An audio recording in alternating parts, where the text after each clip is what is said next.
morning. Mark, let's go ahead and kick it off with you.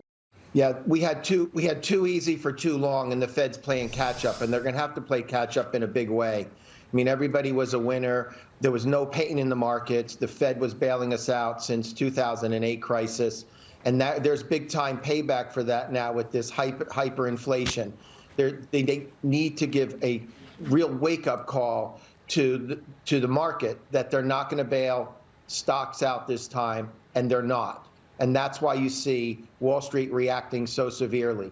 And this is going to continue through the year. And the hope is that they don't give too much medicine and that we have a soft landing and not a hard recession. Right. And of course, that's the issue, right? Right now, this administration pretty much pinning its inflation problem directly onto Jerome Powell's back, putting a target there.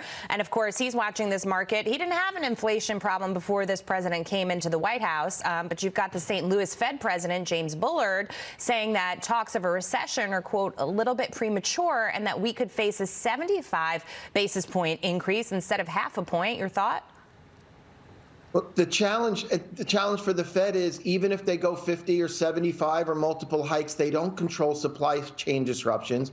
They can't make the Biden administration drill for more oil, allow more oil production in the country, and they can't end the war in Ukraine. And those are the three drivers for inflation.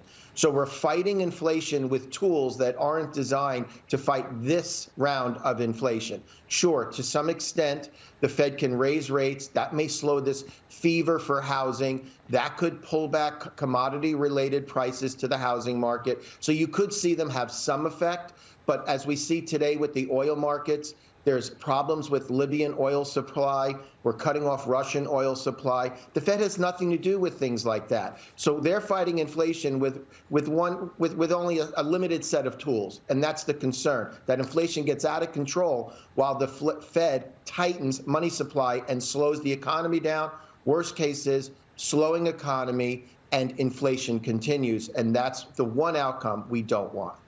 All right, Mark, great to see you this morning. Thank you so much for your insight. Always good to have your perspective.